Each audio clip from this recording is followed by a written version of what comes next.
According to the AKC, there are over 180 different breeds of dogs. But why is that? Why are there so many different breeds? What makes them each special? Well, the reason behind it is that humans bred each breed of dog for a specific need that we needed filled. We bred them to work for us. For example, we bred them to protect us, to help us with hunting, and also just to be our companions. Now, the first thing that we ever began breeding dogs for was hunting. We saw how great the wolves were at it, and we decided that we could use that skill. So, we bred dogs such as the retriever, which specialized in eyesight and speed, so that they could fetch the game for us really quickly and make us more efficient so that we could bring back more game at the end of the day. And then, we also bred dogs such as the small little terriers that can burrow down into holes and dens that ground squirrels or rabbits may have built, and they can rid our property of that vermin for us so that we don't have that issue of them destroying our crops or putting holes in our fields. And then, last but not least, we bred the hounds that help us track the game so that we know where it's at and they lead us right to it. Now, the skills that we bred into the hounds to help us with that was the fact that they have the huge floppy ears that drag on the ground and actually help pick up the scent and move it into their nose so that they can get a wider range of where the animal is at. And also just the fact that they have the strongest noses of any dog. They can pick up thousands of different scents and track specific ones and take us right to the animal that we want them to. Now, other than just helping us hunt, we learned that dogs could also help protect us while we were hunting.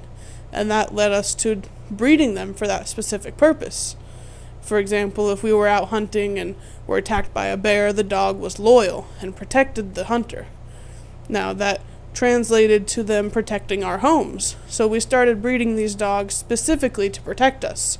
So we bred them to be bigger and louder and more intimidating, such as the Mastiff and the Doberman Pinscher. The Mastiff has a very deep, big bark and a huge head that makes them look very intimidating to any intruder or any animal that might be coming on the property.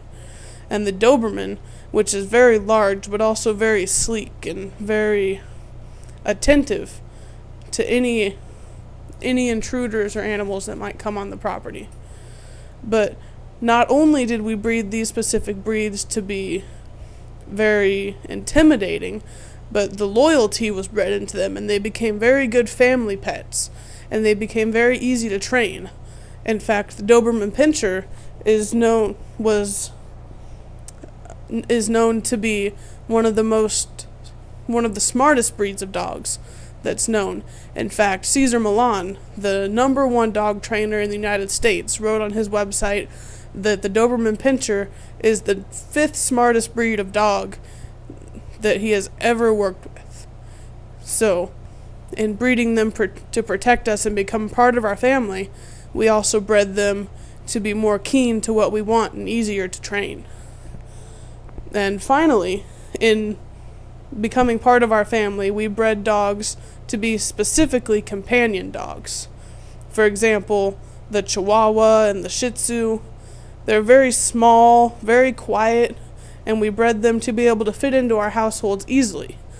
Their barks are not as nearly as loud as a Mastiff or a Retriever, and their sizes are much smaller, like the Pug, so that they can fit in our apartments and our houses, and they don't take up a whole lot of space. But the biggest and most important trait that we bred into these small dogs is their temperament. We bred them to be happy-go-lucky and friendly and loving, as opposed to the Mastiff that comes off as more standoffish. A Shih Tzu will run up to you and give you all the love in the world, because that's what we bred it to do. Now, according to the American Kennel Club of the United States, 47% of households out there have at least one dog in the home. And that means it's safe to assume that 50% of you have a dog. So, with the 180 different breeds out there, and half of you having dogs, I'm willing to bet that now each of you can understand why your breed of dog is so special and maybe understand a little bit more about how they came to be.